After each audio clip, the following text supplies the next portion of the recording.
welcome to another episode of the Chaos Chronicles. Navigating the randomness. I'm Jess. I'm Connie. And today is our third episode in our Spooky Ookie month. We love the spooky ookie. Before we get too deep into anything, we would very much appreciate a like, subscribe, and follow at all of our social medias. You can find us at YouTube, TikTok, Spotify, Instagram, X, and Threads. The links for all of those will be posted below. Yes. All right. Well, welcome back, everybody, for our third spine-chilling episode of our Spooky Ookie month series. Yes, and real quick, if you would like to see some really cool behind the scenes of the amazing decorations that Jess has put up, which are not all able to be on screen, you really should check out our social medias. I know our YouTube, she posted a couple there, and Instagram as well, I believe. Yep.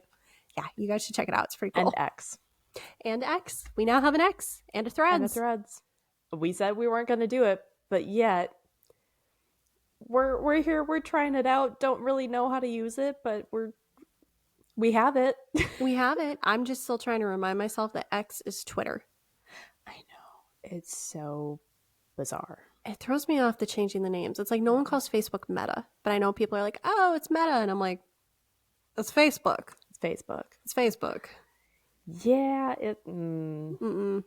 X just seems weird to me. I'm like, what are you talking about? What is X? I know X to me sounds like wrong.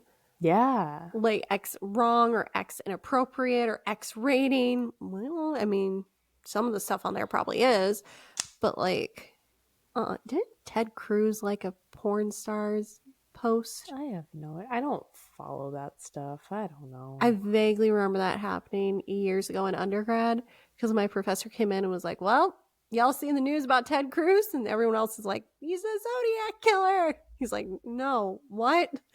We had to educate him on that internet joke. But he goes, no, he liked a porn star's Twitter thing and it showed on his likes.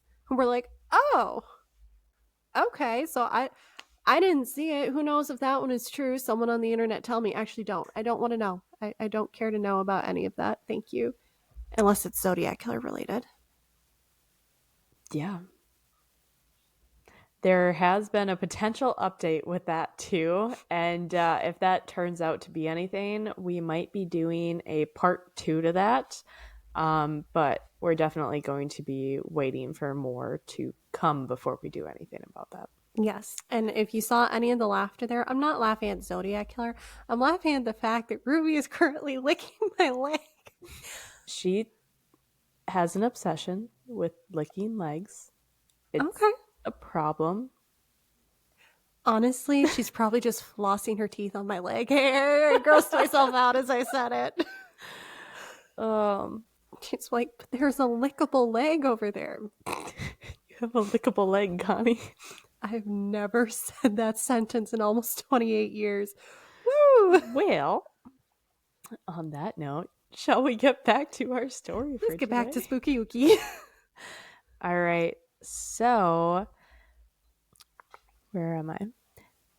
As the nights grow longer and the air turns crisp, I wish the air would turn crisp. No kidding. It's 80 degrees again this week as we're recording. Yeah, it's wild right now. We're mad about that here in Minnesota. This is supposed to be 65, a little bit of breeze. Sweater weather. Sweater weather. You start with a sweater in the morning. Maybe you're a little bit warm in the afternoon, but that's okay. Yeah. No, instead we're dressing in layers because the AC is getting turned back on in the building and your teeth are chattering and yeah.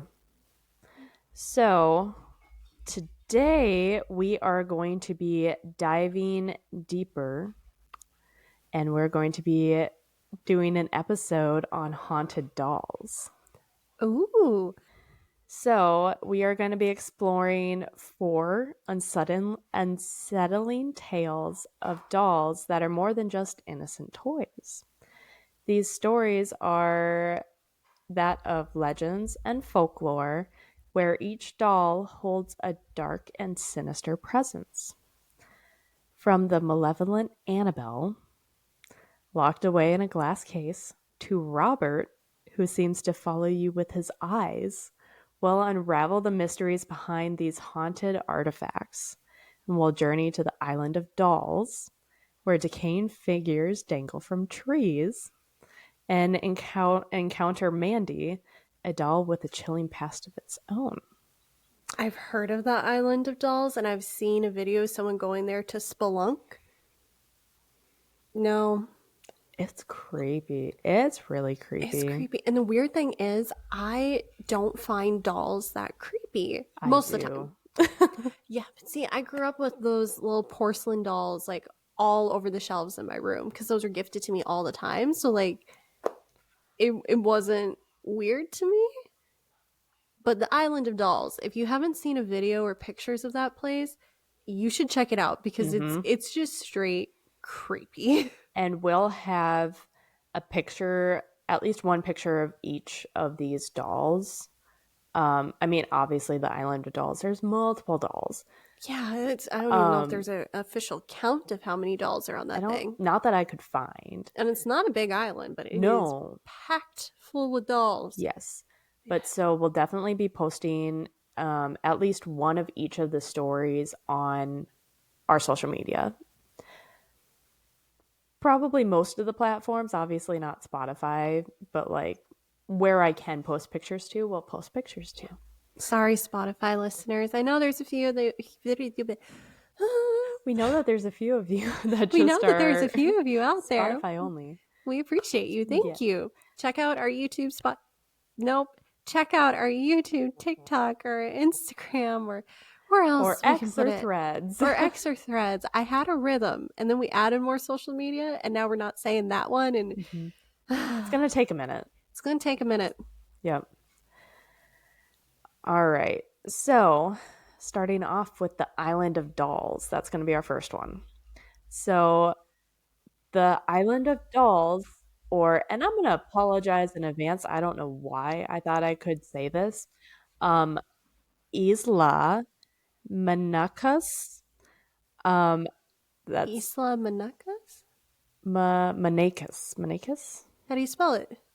Munecas. It's a different language. I think it Is might that be Spanish. No. well? Isla is Spanish. Yeah, it's definitely Spanish. Isla Manacas? Manacas. A Spanish speaker, please help us out with pronunciation, because if you haven't, understood yet, we no speak Spanish. No, not even a little bit. So I apologize. I don't mean to offend. It's just what it's called, and I'm trying to say it to the best of my abilities, which is still really bad. Wait, where I thought the Island of Dolls was in New Orleans. Is it not? No, it's not. Oh, So it is hidden in the eerie canals of, here's another one, Xochimilco, spelled Xochimilco. And I looked up the phonetic spelling for that, so that's what I was going off of, which is just outside of Mexico City. oh, so yeah, Spanish. Yep. Okay, wow. Yeah, thank God you looked up the phonetics because I was not going to be able to help on that one either. No. So, again, apologies. But today it is a place where hundreds of decaying dolls hang from trees, their hollow eyes gazing down upon anyone who dares to visit. But these dolls aren't simply discarded toys. They are said to be a tribute to something far darker, part of a tragic and haunting legend that began with one man, Don Julian Santa Barrera. In the 1950s, Don Julian, a quiet man who had chosen a life of isolation, made the island his home. He lived a simple existence, cultivating the land and navigating the surrounding canals. That is until one day when something changed forever. While walking along the canal's edge, Don Julian stumbled upon a horrifying sight: a lifeless body of a young girl floating in the water. She had drowned, her fragile form tangled in the weeds of the murky canal. As if guided by an unforeseen force, Don Julian's eyes fell upon something else. a small doll drifting near her body. He fished it from the water and placed it in a nearby tree, thinking that it might appease the spirit of the girl whose death had so deeply unsettled him. But this one act was only the beginning. Soon after, Don Julian began to experience things that he couldn't explain. At night, the quiet island seemed to come alive. He would hear soft whispers like a child's voice carried by the wind. Footsteps would echo across the ground, though no one else lived on the island with him. Sometimes he swore he could hear the faint, chilling sound of a girl crying or laughing, as if her spirit had never left the place where she had died. Fearing that the girl's restless soul was haunting the island, Don Julian hung more dolls from the trees, believing that they may ward off whatever dark presence lingered there. He collected dolls from the trash, found them in the canals, or was gifted them by others who knew about his strange fixation. Some were missing limbs, others had hollow eyes or worn clothes, but to Don Julian they were his protection. Each doll became sentinel, guarding him from the spirit that seemed to be growing stronger. As the years passed, Don Julian's obsession with the dolls grew. He claimed that the dolls themselves began to take on a life of their own. He would see them turn their heads when no one was watching, their arms shifting, their eyes following him as he moved about the island. He became convinced that the dolls were inhabited by spirits, not just of that drowned girl, but of other lost souls as well. The once tranquil island had become a place of terror for him, though he could not bring himself to leave. Instead, he continued to collect dolls, hoping to appease the unforeseen forces that surrounded him. Locals who occasionally visited the island began to notice Don Julian's transformation. The once quiet and gentle man became reclusive, consumed by his need to protect the island from whatever haunted it. His home and the island itself were slowly overtaken by a collection of dolls, and in their decaying forms hanging from every tree, their faces twisted into eerie smiles or blank, haunting stares. It is really creepy. It Again, you is. should be checking out the pictures, because when she says overtake, she means overtake. I know. I was doing the research before I looked, and I was like, okay, there can't be that many. There is that I many. was like, no, there is that many. So some villagers believe Don Julian had lost his mind. Others whispered that he had made a pact with the spirits, and it was one that he could never escape. So in 2001, after decades of living on the island, Don Julian himself met an unsettling and tragic end. One morning, his body was found floating in the same canal where he had discovered the young girl so many years before. It was an eerie, chilling coincidence, almost as if the spirit had finally claimed him, dragging him to his death in the same way that it had taken the girl. His death only deepened the island's mystery. Some say Julian drowned because the spirits were angry with him. Others believed it was simply fate catching up with him. But no matter the explanation, his death cemented the island's status as a place of paranormal intrigue.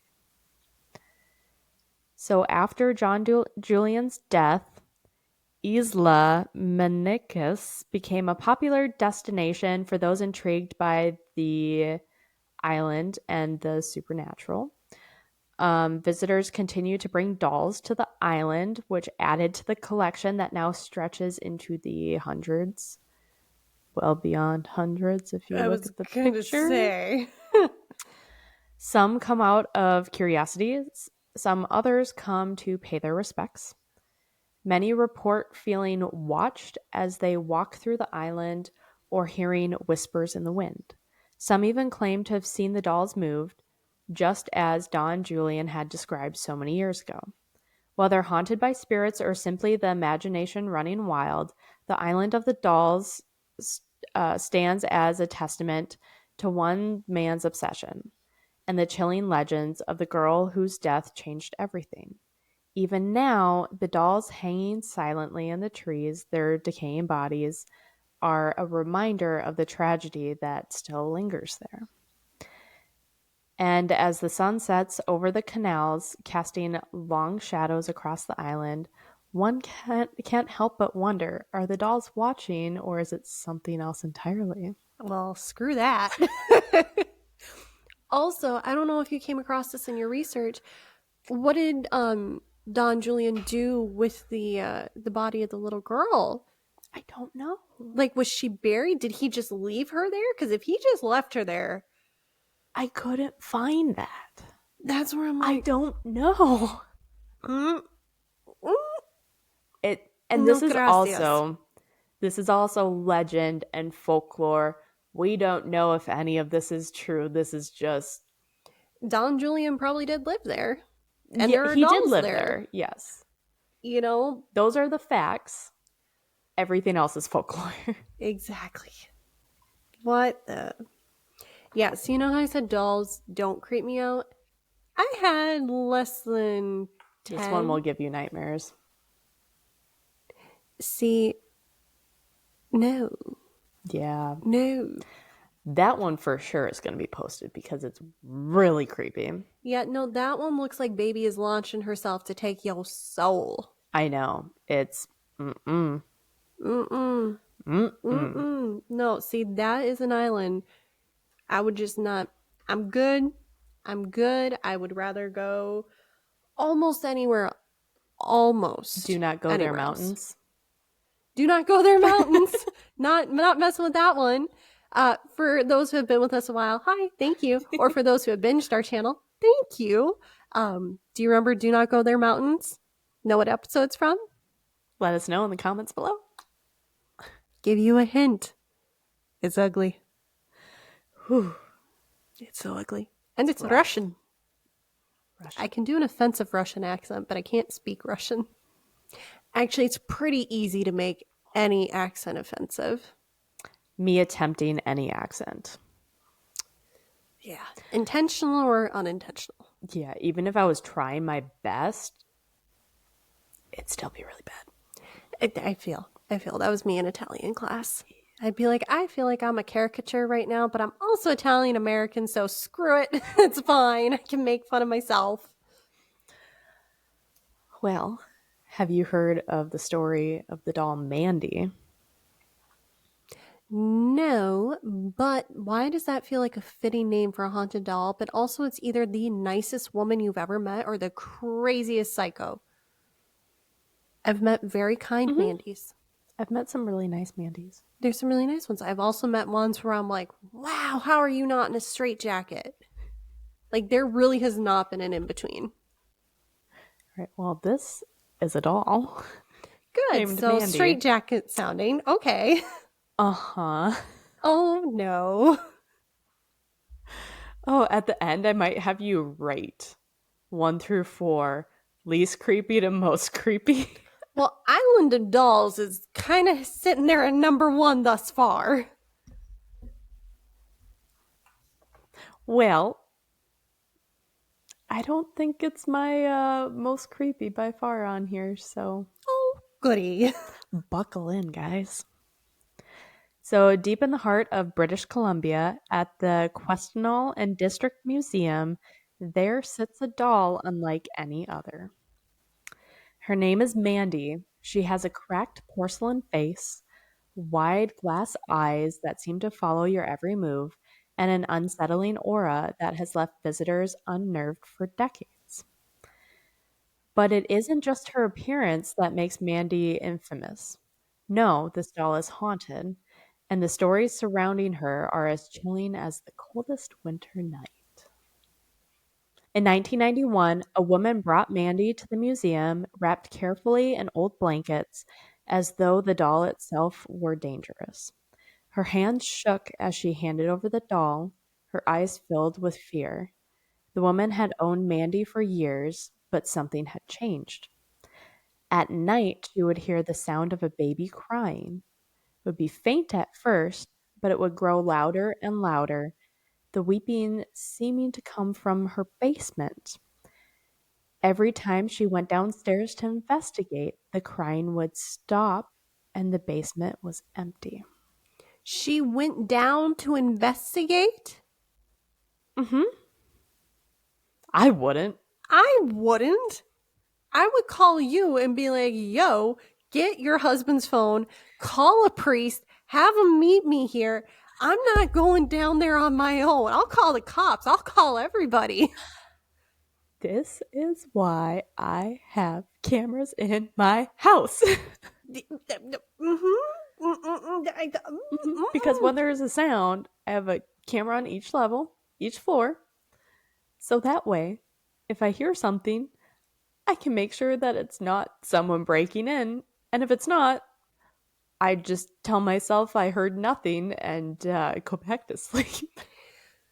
There, you know, living in an old home, as someone who used to live in an old home, not quite as old as yours, a couple years younger, there is a strong amount of willful ignorance and delusion you have to talk yourself into. Yep. Where it's like, if my dog didn't react, it's fine. It's when he did react in my husband's old office, the one that was always creepy, that's when I'd be like, oh joy. Oh no. Oh joy. Oh no. Ugh. Yeah. But so as soon as she would go back upstairs, the weeping would begin again, and it would haunt her through the walls. One night, desperate for sleep, she moved Mandy to the basement, suspecting that the doll was somehow the source of the cries. So that night, the crying was worse than ever. It was much louder, and it was more insistent, as if someone was trapped down in the basement. The next morning, she couldn't take it anymore. Mandy had to go. When Mandy left her home, the crying stopped, but as soon as she arrived at the museum, the eerie phenomena seemed to follow. Did they start hearing crying? The museum staff were excited to display the antique doll. Did they know? I don't know. Again, this is all folklore and myths and... Good point. Sorry, I'm a fact person. I know. This is very unlike what we do, and I have no idea. No, I know. Mandy's quickly taking the place of number 1 out of 2 thus far. Like I said, Okay. Island of Dolls might be the most tame one here. Oh, good. Oh, good. Yeah. Good. So, so the staff was very excited to display this antique doll. But it didn't take long for them to realize that Mandy was no ordinary exhibit. The first signs were subtle. Mandy would shift positions overnight, her head slightly turned, or her arms posed differently. At first, they chalked it up to imagination or poor memory, but then stranger things began to happen. Items in the museum started going missing, such as papers, pens, and even sandwiches from the break room. Days later, they would reappear in the strangest locations, like tucked behind bookshelves or hidden in drawers, and no one could explain how or why these items had moved. And it wasn't always just small objects either. Footsteps echoed through the museum after hours, and the sound of faint giggling would drift through the empty halls. That one is worse than baby crying. Both suck, but worse. I agree. It's the giggling, especially if it's a child giggling. If any child is creepy, but any giggling, I'm like, oh, that's malevolent. That's malevolent. Oh dear. Yep. The workers at the museum reported the sensation of being watched, even when no one was around, which I know y'all know what that feels like. We don't like it. No, it's so creepy. Um, so it was always worse near Mandy's display, all these things going on. One staff member swore that they saw her glass eyes blink when no one was looking. Visitors to the museum even started to feel it too. As they passed by Mandy's glass case, they reported an overwhelming sense of unease, as if something was staring back at them from behind those cracked porcelain eyes. Some felt chills that raised the hair on the back of their necks, while others claimed to hear the soft sounds of crying as they walked by. It wasn't long before photographers noticed something even stranger. Mandy didn't like to be photographed. Say what? What does that mean? Apparently, cameras would malfunction in front of her case. Their batteries would suddenly drain.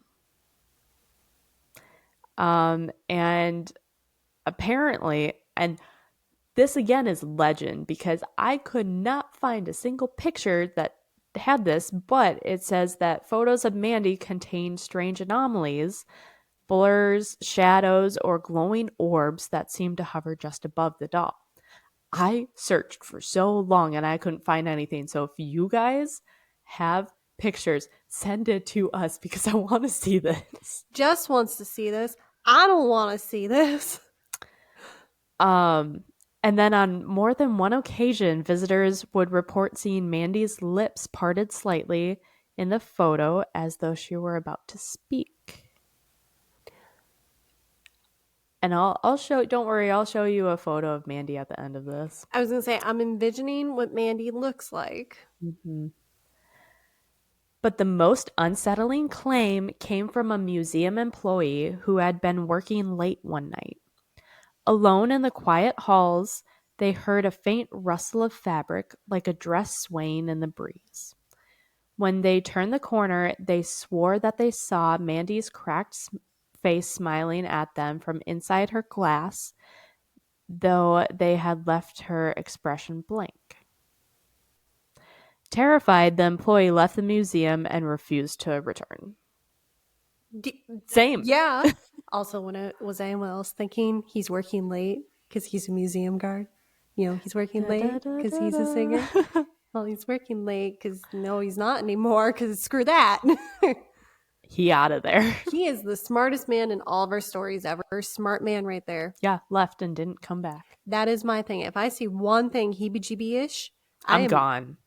I love Scooby-Doo, but I am not Scooby-Doo gang, Mystery Inc. I'm out. I guess my exception is this house. Yeah. It's a pretty house. It's a pretty house. You know, as long as the heebie-jeebie ain't to a high level or is, often, it's okay. I think we have a cool understanding. Yeah, he's our lighting crew now. Yeah, I keep on looking up at that to make sure it doesn't change. That's also another thing. If you haven't checked out our what episode? The Bell Witch episode. See. Somewhere in there, the angle was a little different, so you can't see. I couldn't see it change, but somewhere in that episode, the light behind Connie changed from it is currently a warm tone. It changed to a cool tone, and I didn't even know that it did that.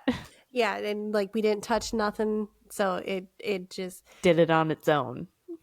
Ted is part of our lighting crew. We have decided, again, remember this willful ignorance and delusion that I was talking about earlier?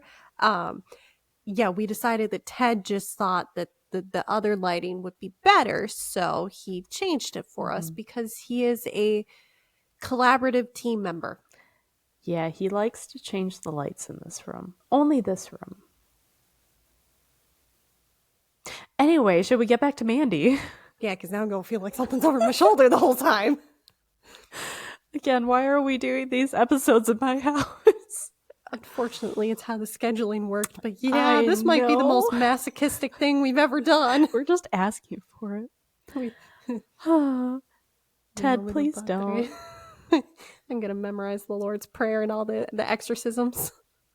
So the museum staff decided to move Mandy. At first, she was displayed with other antique dolls, but when they did that, things just got worse. Objects in the room would shift overnight, and the other dolls would appear to have been moved or disturbed, and the unsettling atmosphere grew unbearable. It seemed that Mandy did not like sharing her space. She was different and she needed to be alone.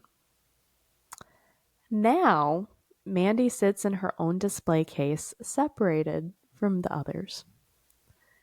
Visitors still come to see her, drawn by curiosity or perhaps the thrill of being near something so otherworldly.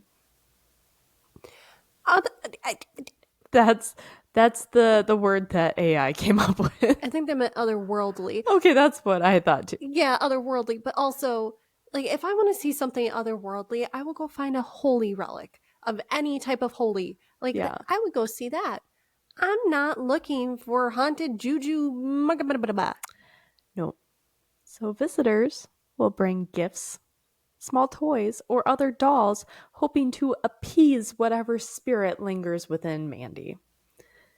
But even today, those who visit her leave with stories of their own.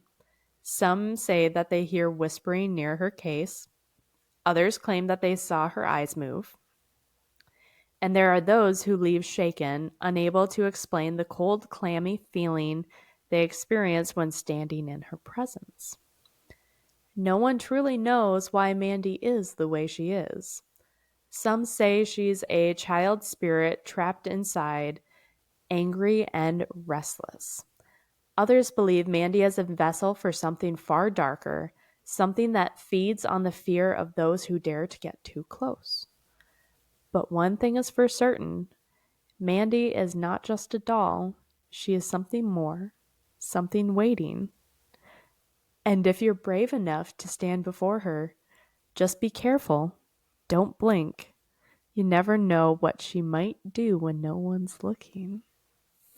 Fudge that, okay? There's Mandy. Not what I was expecting.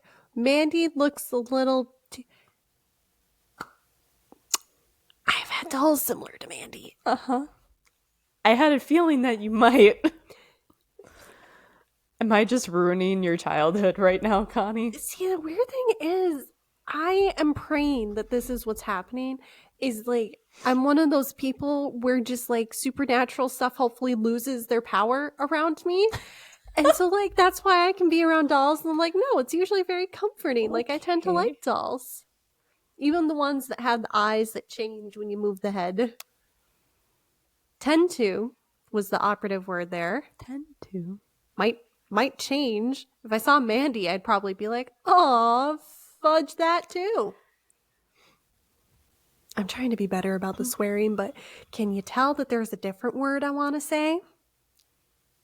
We will try to be better. We're trying.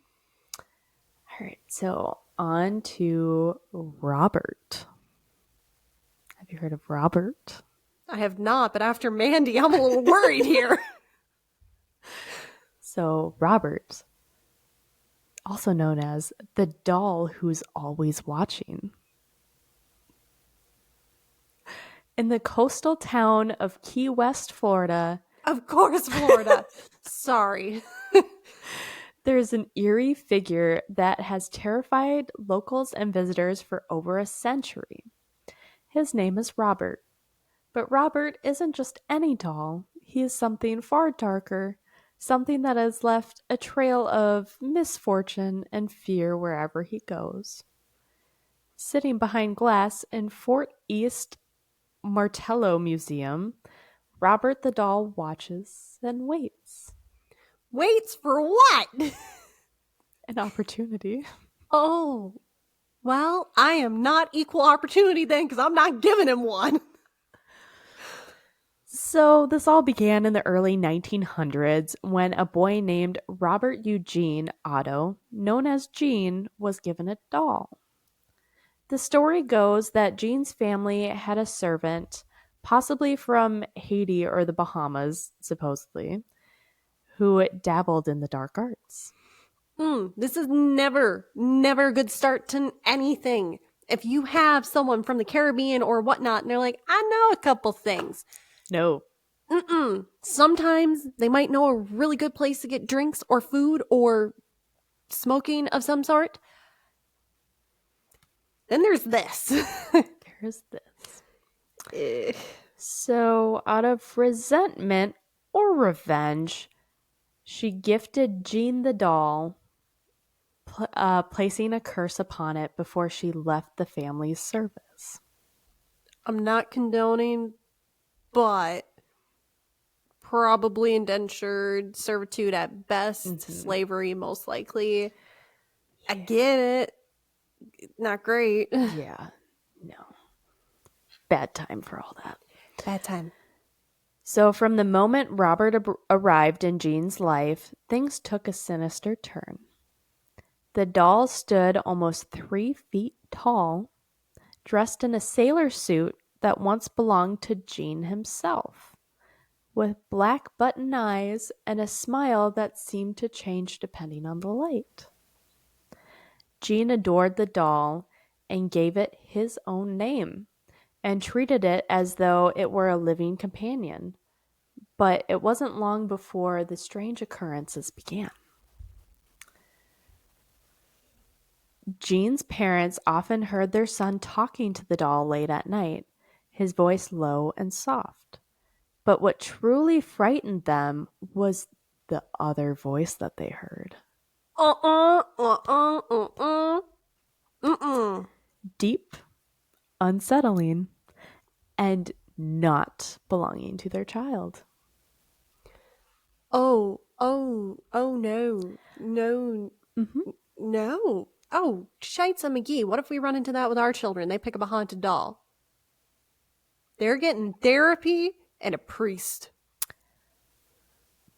But so when they burst into Jean's room, there was only silence, and Jean was there clutching Robert, and his eyes were wide with fear. So it was just them two in the room. No one else.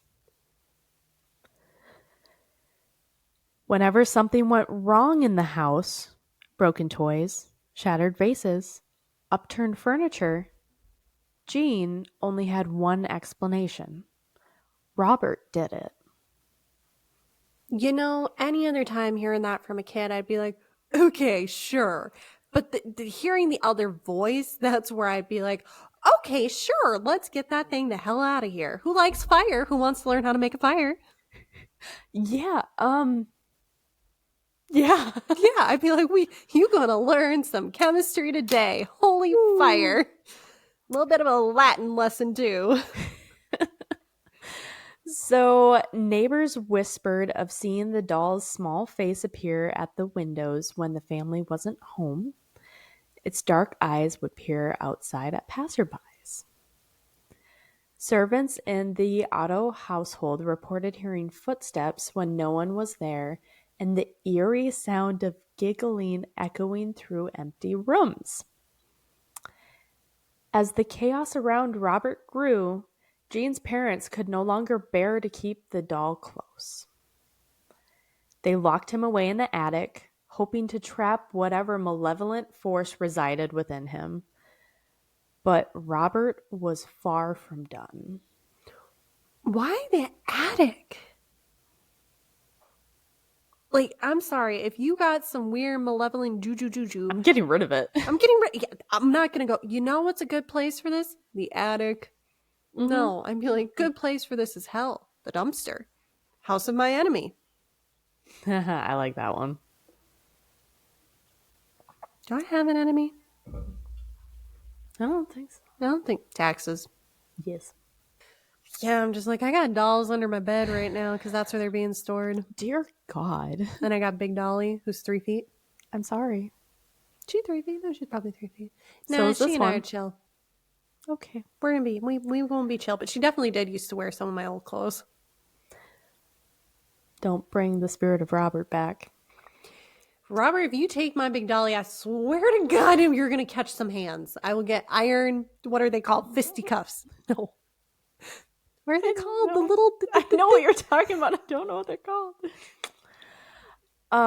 But so years passed, and Gene inherited his childhood home, and he rediscovered that Robert was still waiting for him in the attic.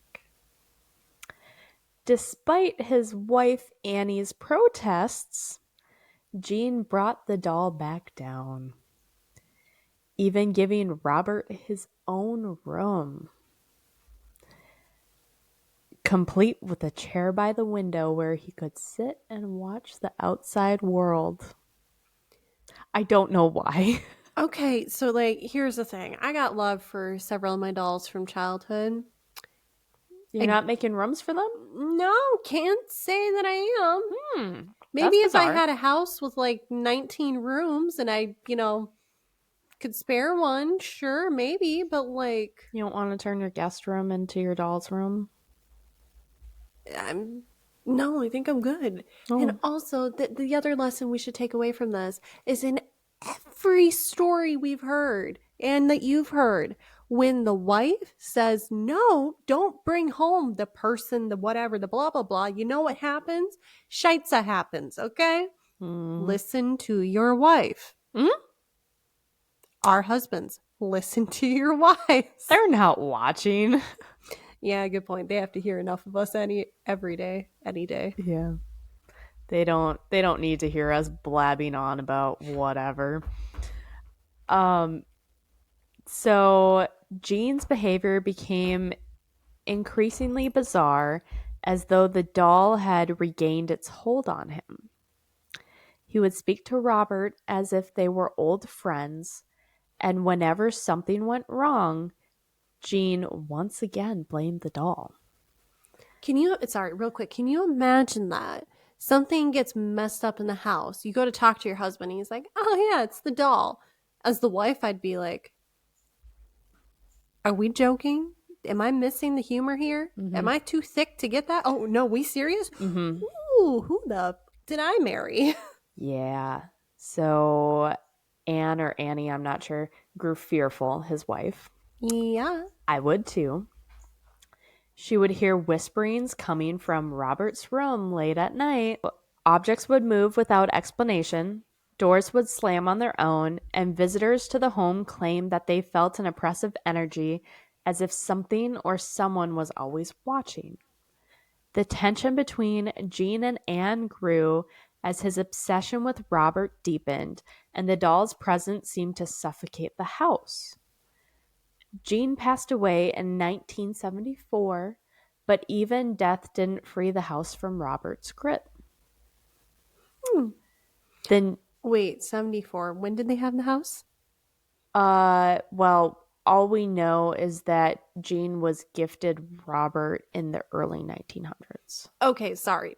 Probably not slavery at that point. My bad. I think I heard like 1800s prior. My bad. That's why yeah. I was like, oh yeah, slavery. No, there was Not slavery. official slavery under that name at that time. Yeah, not official. It still had a Servants. y'all know. Classism. Y'all should know your history, or Yeah. that version of history. Yeah.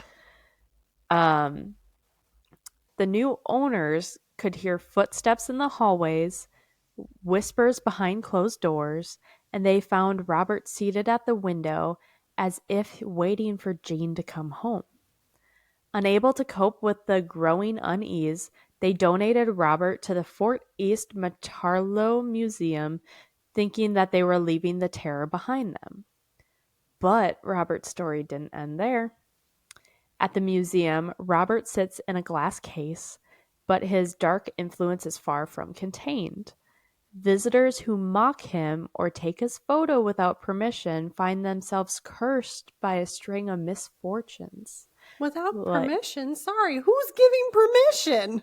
You have to ask for permission to take pictures of the doll, Connie. And then just hope to God that he said yes? And you don't know? So some of these misfortunes that are supposedly linked to Robert are car accidents, sudden illnesses, and lost jobs. and others. Okay, lost job seems to be the least I impactful. know I went from boom, boom to Yeah. you're still alive. You're still alive, but damn. So, letters flooded the museum, filled with apologies from those who dared to disrespect him. They begged for Robert's forgiveness, desperate to undo the harm that followed them after their visit to him. The museum staff have their own tales to tell. Sorry, real quick. Did the Yeah. museum staff read the letters to Robert? Were they leaving the letters for Robert to That's read? I'm picturing that they sit there and like read them to him and then leave it there for him. That's the vibe that I'm getting. Be like, I'll read it to you, but also to prove that that's what they said there. Oh, I'm going to leave this here for a minute. I'll be back with the next one. Yeah, I'm gonna treat Robert like a freaking time bomb, crazy person right there. If I was the employee, I'd be like, here it is. Here it is. Mm-hmm. There are some wild tales about Robert, so if you want to go, I probably could have done a whole episode on Robert, but I wanted to go into other How did I ones. not know about Robert before? I didn't either, Oh but there are my. some supposed like stories about. I don't know if I can't remember if I included any or not. We'll find out. But like, talk about some of the people coming to like mock him, and then their curse. Why is my question. Why would you go to any supernatural anything and mock them? Like, Don't do it. Don't test. I don't care if you don't believe. You don't test the juju. you do not test the juju. It is just like you do not dance with metal poles in a lightning storm. Same level of common sense to me. Mm-hmm. Same. So, like Mandy, cameras would malfunction near Robert. The batteries would somehow just drain. Lights would also flicker and go out. Some say that they've also seen Robert move within his case, his glassy eyes blinking or his small hands shifting slightly. The air around him is heavy and thick with an unnatural presence.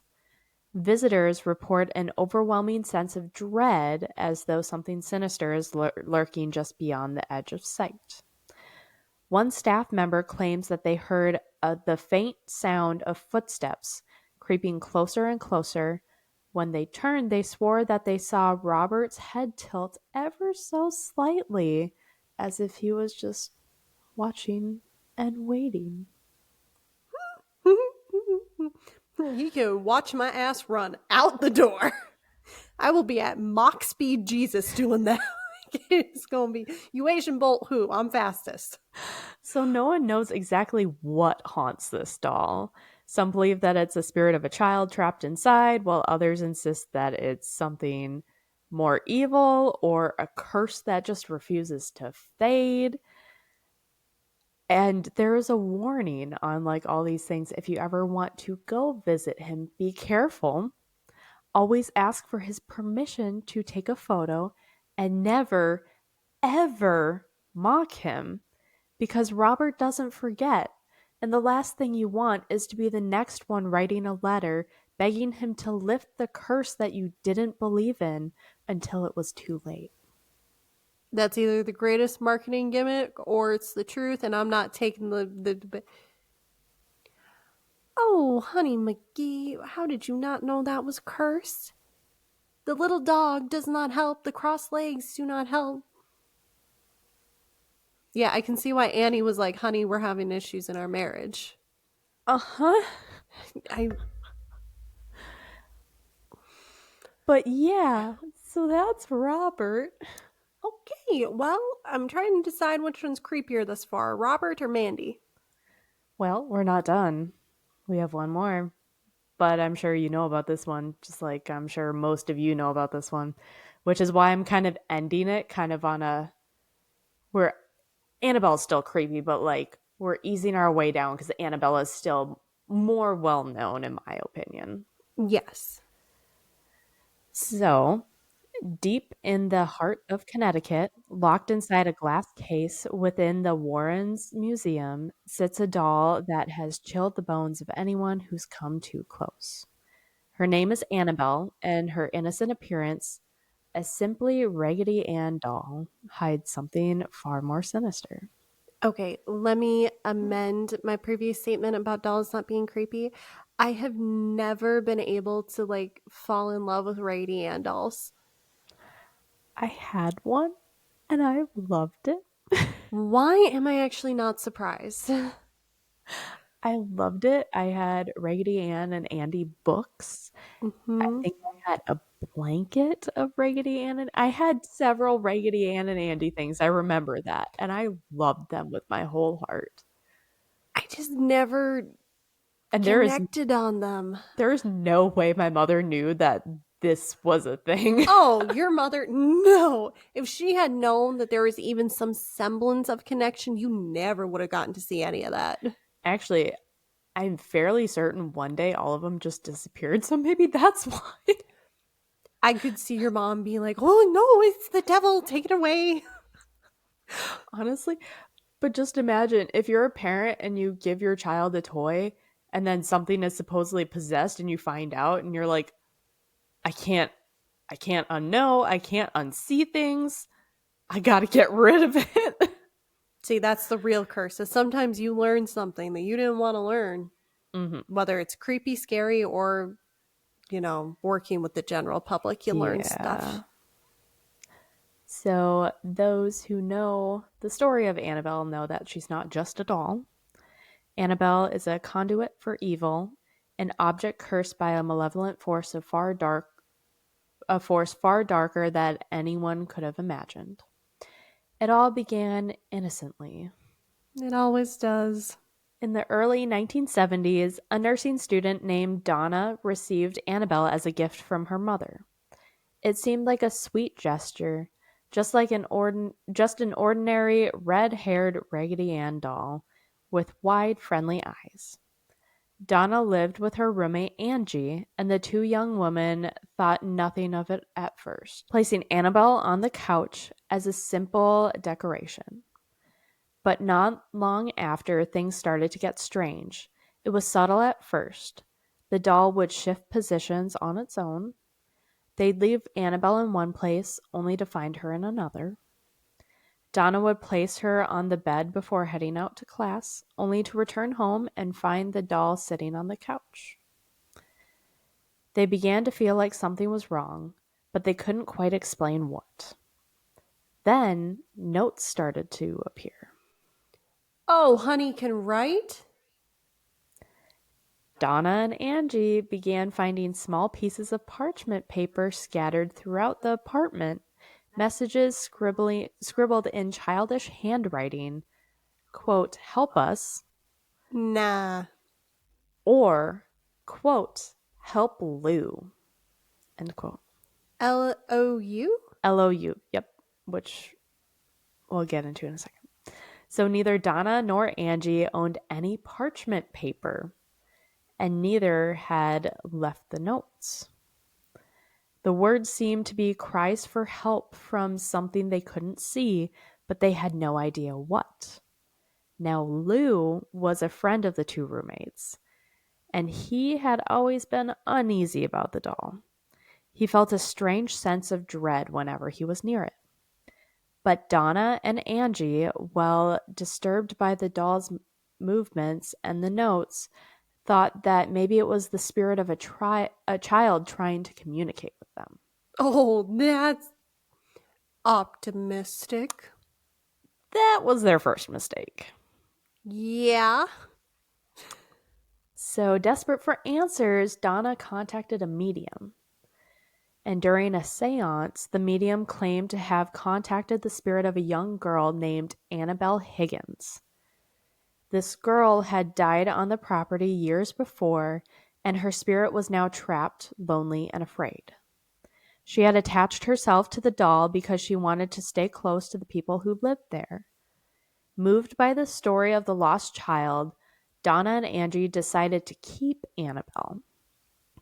They believed that they were helping her, and they were offering her a place of comfort. Lou was not convinced. I'm with Lou on this one. He had a bad feeling about the doll, something he couldn't shake. He warned Donna to get rid of it, but his pleas fell on deaf ears. Then things got worse. One night, Lou awoke in a cold sweat. He had been having a nightmare, one so vivid and terrifying that he could still feel the panic coursing through his bodies when he opened his eyes. In the dream, he had felt Annabelle's tiny, soft hands crawling up his chest, Mm-mm. her cloth body pressing against his throat and squeezing. Mm-mm. Mm-mm. Mm-mm. Mm-mm. As he struggled to breathe, he saw the doll's face above him, blank eyes staring down with a malevolent Jesus, I intent. didn't know she was behind me. Oh, I didn't think this episode was going to freak me out. Here I am. Oh, Ruby moved behind her. Oh, Oh, sorry, Connie, that's staying in. no, that's fine. That's fine. Woo. So when Lou jolted awake, he realized that he wasn't alone in the room. Mm-mm. Annabelle was there at the foot of his bed, her lifeless eyes fixed on him. Paralyzed with fear, Lou was certain he was no longer dreaming. The next day, Lou and Angie were alone in the apartment preparing for a trip. They suddenly heard movement from Donna's room. Thinking that someone had broken in, Lou went to go investigate. The room was empty, except for Annabelle, who was sitting on the floor in a heap. As Lou stepped closer, a chilling force overtook him. He felt a sharp pain across his chest, as though an invisible claw had raked across his skin. When he pulled his shirt up, 3 long, bloody scratches marred his chest. All right, so my husband just got home, scared the absolute crap out of us. Yeah. So that will be at the very end after our theme music. So prepare your eardrums, lower the volume a little bit. Yeah. And it'll also be, I'll make it into a short or reel or whatever you want to call it. That was a legit. My heart is still going, man. It's I know. still coming down. I was shaking. I was not okay. And he called me in the middle of this and told me he was coming home. We know. We knew he was coming home. It's Oh my gosh. ghost stories, man. So back to Annabelle. Oh gosh. So he pulled up his shirt and there were 3 bloody scratches across his chest. The entity attached to Annabelle was far from harmless, and Lou now knew that. Terrified, Donna finally reached out to a priest who then contacted Ed and Lorraine Warren, the famous paranormal investigators. The Warren, and this is not, I want to throw this in here. I recently learned that there's a lot of controversy with Ed and Lorraine Warren. We're just telling the story of Annabelle. Not going to get into if you believe him, if you don't, if you hate him, if you love him. We're not going to get into that. We're just talking about Annabelle. We're talking about the creepy demonic Annabelle. Yeah, we're folklore and legends right now. So just enjoy the ride with us. Yes.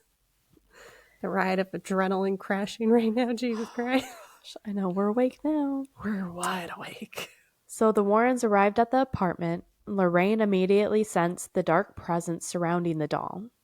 After interviewing the woman and experiencing the oppressive energy firsthand, the Warrens confirmed their worst fears.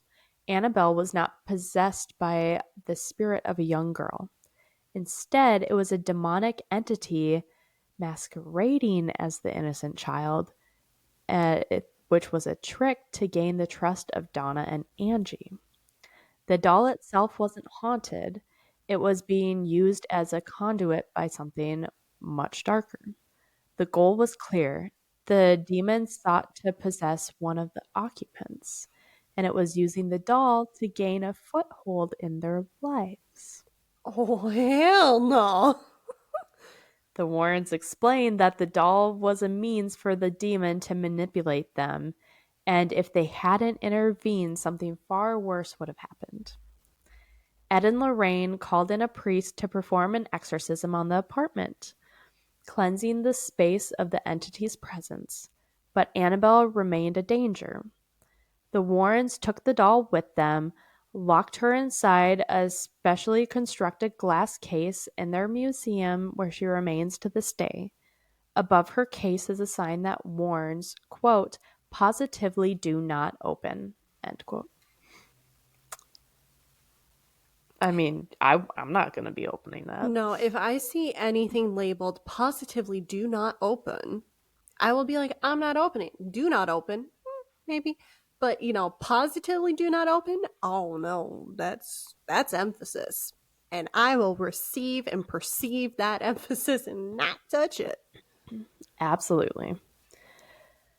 So, the stories of those who encountered Annabelle after her capture are chilling. One visitor, a young man, mocked the doll during his tour at the museum. He tapped on the glass and laughed, daring her to, quote, do her worst, end quote. On the way home, he lost control of his motorcycle and crashed, and it killed him instantly. Mm-hmm. Remember that whole dancing in a lightning storm with metal rods? Mm-hmm. Yeah. Yeah. His girlfriend, who survived, apparently was with him, later told the Warrens that they had been laughing about the doll just seconds before the accident. No. Others have reported similar experiences. Letters flooded the museum, like Like with Robert, Robert. begging for forgiveness after they mocked Annabelle. They were desperate to reverse the bad fortune that followed their encounter with her. Annabelle remains behind glass to this day, but her legend only grows. To some, she's just an eerie relic of the Warrens' career, but for those who have felt her power firsthand, she is something far more terrifying, a vessel for an ancient evil that continues to reach out from the darkness, waiting for someone to make their mistake of thinking that she's just a doll. Because Annabelle is never truly still, she just watches and waits, and when the time comes, she'll act. No. And I'm sure you know what Annabelle looks like. Surprisingly, no. Oh, that is Annabelle. Mm-hmm. The cross on top of the case absolutely helps. Mm-hmm. And yet, at the same time, part of me is like, oh, she's cute. Yeah. Can you see why I really loved that when Yeah. I was a kid? Yeah. Um, so those are our four haunted doll stories. All right, Connie, we need you to rank one being least, four being really, really, really messed up. Oh, so one is least, four is most? All right. Least, I'm putting it at Island of Dolls, because even though that one you actually, you can see how creepy it is, I'm going to put that one as the least creepy. Now that I'm thinking about it, we can do one, two, three, four, one the most. Hey, That doesn't make sense, I was does it? thinking, I was like, hold on. Okay, so least creepy, number Yes. 4 is going to be Island of Dolls. 3, honestly, I'm going to put Mandy at 3, Robert at 2, Annabelle at 1. I mean, honestly, the Robert, Mandy, and Annabelle can all tie because they're all that freaky. But the thing that freaks me the most with Annabelle is I can totally see my dumb butt falling for that. Like living in a house, Thinking that it's a child. thinking it's a child, because I'd be like, yeah, I want to help the child, but also like kind of want you out of my house. But like I can see how that would happen. But then you got the creepy doll was at the end of the bag going after Lou, scratchy. No, they're all creepy. Honestly, wait, hold on. And on the off chance any of this gets played around those dolls ever, they're all creepy. They're all scary. You are all scary. Fight amongst yourselves to figure out who's the most scariest. I don't want to know. I don't want to test any of them. I don't want to be a part of the testing. I'm not in the focus group. Nope. I don't want to go and visit any of them. No. No. We have talked about like a travel list for some of the stuff we talked about in our episodes. We will not do this. I would go to Dyatlov Pass before I would go to visit any of these dolls. I would go to Dyatlov Pass in February. See? Before these dolls. Well, that says a lot. Yeah, I don't know. I think to me, Robert might be my number one, but I think that's just because I've known about Annabelle for a long time, and so to me, it's not as much of a standout. But I think she might be number two, just because she does have the physical aspect. Yeah, because she did cut his chest. Yeah, that's the part where I'm like, Also, the creepiest thing with Robert is like he got a hold of what's his name, Eugene, and right, that was his name. Yeah. Got a hold of him and was able to make him do things, and he was able to communicate with him, like actually communicate with him. He's my number one. Then Annabelle, then Mandy, then Island of Dolls. Yeah, again, Island of Dolls is coming out as the most tame here. Yeah. And yet it's very creepy if you see it.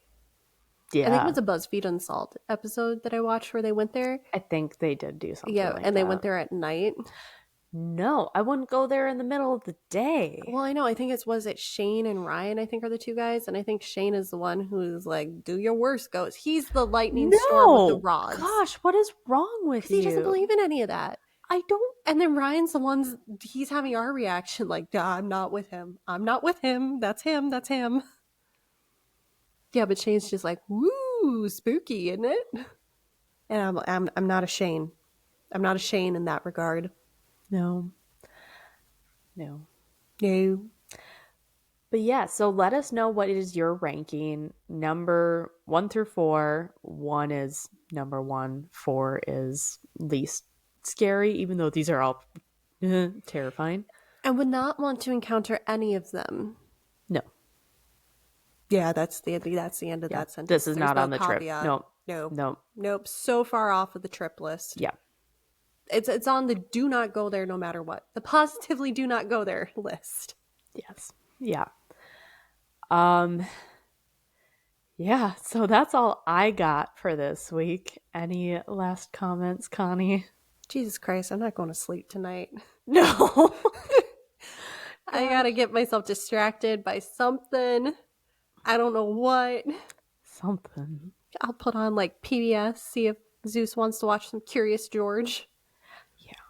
That I'm gonna need it. Something lighthearted, something that'll actually no, screw Curious George. That has kids giggling. Don't need that.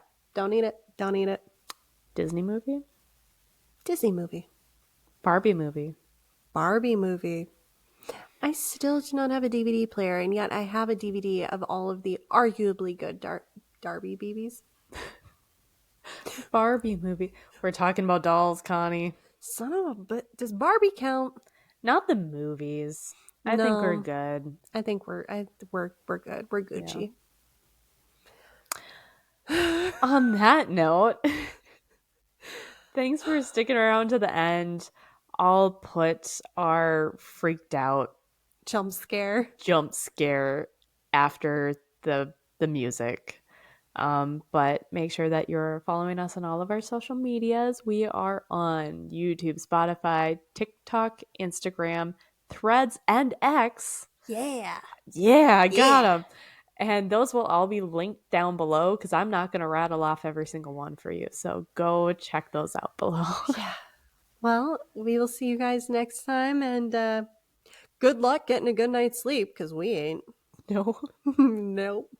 See you guys next time. Adios. Bye. What the hell? I'm sorry, but also you're welcome. Yeah. Yeah. That could honestly be the title of the podcast. I'm sorry, but you're welcome. I'm sorry, but you're welcome. You're informed. I'm sorry. You're welcome. You're informed.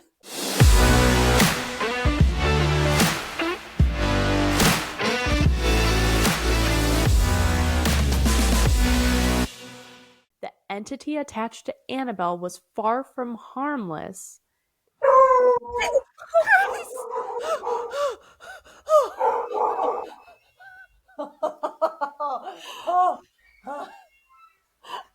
I'm not okay.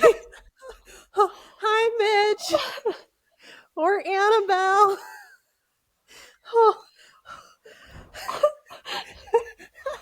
Ooh, I letting have the not had a break. scare jump like that in a while. Oh, you just.